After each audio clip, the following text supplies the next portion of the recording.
Molto sinteticamente, buongiorno e benvenuti a tutti, perché dobbiamo dividerci il tempo dell'Agris in due senza invadere troppo gli spazi degli altri. Allora, molto velocemente, non dico niente su Agris perché ha anticipato tutto benissimo il collega Giampaolo Biggio. Aggiungo solo qualcosa sulla zootecnia, sull'aspetto zootecnico.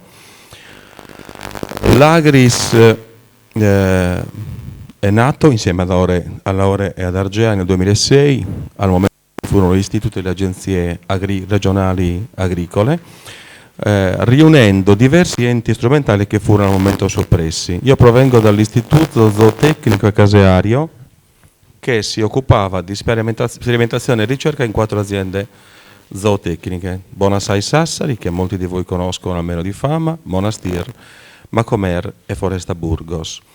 Ho visto il passaggio nei filmati dalla mungitura meccanica dalla mungitura manuale a quella meccanica. La prima mungitrice meccanica in Sardegna è quella realizzata sugli ovini nell'azienda Bonassai. L'allora direttore Salvatore Casu, che molti di voi avranno almeno sentito nominare, la copiò da delle mungitrici francesi, facendola realizzare ad un bravissimo tecnico che lavorava a Bonassai. Penso fosse il 1962. Sì, c'era Gavino Ruda, esattamente, come tecnico agricolo. Chiaramente, questo è importantissimo, negli anni, con il tempo, l'indirizzo della ricerca deve cambiare. Nel 1998 è stato istituito il libro genealogico della razza ovina sarda, poi lo schema di selezione, il miglioramento genetico, ma ogni tanto nella ricerca bisogna fermarsi a riflettere, perché con la ricerca, con l'innovazione, bisogna contemperare diverse esigenze.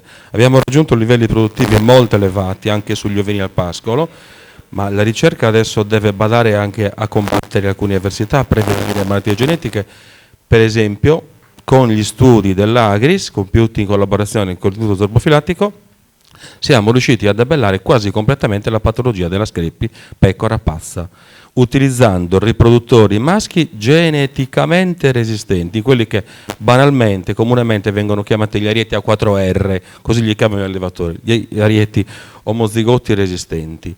Alcuni altri studi hanno dimostrato che i prodotti di origine animale che provengono da allevamenti al pascolo, carni e formaggi, hanno un valore nutraceutico superiore per la maggiore ricchezza in omega 3, omega 4 e CLA, che è un acronimo inglese, coniugato linoleico acido.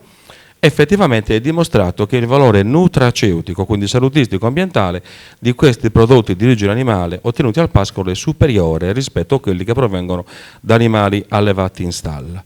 Quindi la ricerca deve badare, oltre che al promuovere, diffondere animali produttivi, anche animali rustici, sani, che garantiscano il consumatore. In ultimo voglio solo dire, 2 minuti, è importantissimo anche conservare i genotipi autoctoni.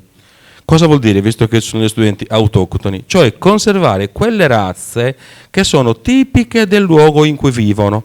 Certo non è autoctona la vacca frisona olandese, oppure la vacca charolais che è francese.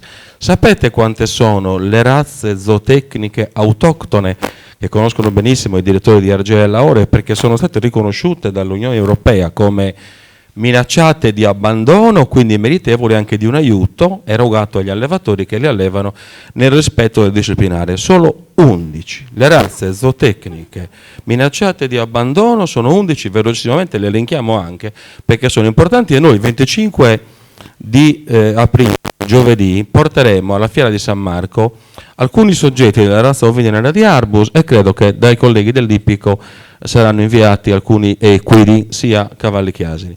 Quali sono queste razze? Sono 3 razze bovine: la razza bruno-sarda, la razza che in seconda dei territori in sardo viene chiamata melina oppure murina, la razza sarda e la razza sardo-modicana, che è conosciuta come Bacca lussurzesasa o Bacca siscanesasa, perché è diffusa soprattutto nel Montiferru, appunto a Sant'Ursusca del Montiferru. Quindi sono 3 bovine.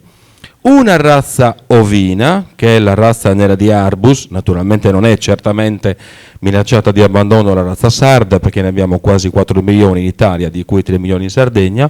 2 razze caprine, che sono la capra sarda e la capra sarda primitiva, una razza suina, anche se è scritta al registro delle razze, che è il suino sardo, e poi, prendo prestito informazione del collega dell'Ippico, 2 razze equine, il cavallo del Sacidano e il cavallo della Giara, e 2 razze asinine, l'asino sardo e l'asinello dell'asinara. Badate, è molto importante conservare queste razze, anche se economicamente danno produzioni inferiori, perché possono essere un fondamentale serbatoio di geni per la conservazione della biodiversità, e penso anche alla resistenza genetica ad alcune avversità e malattie. Grazie. Grazie.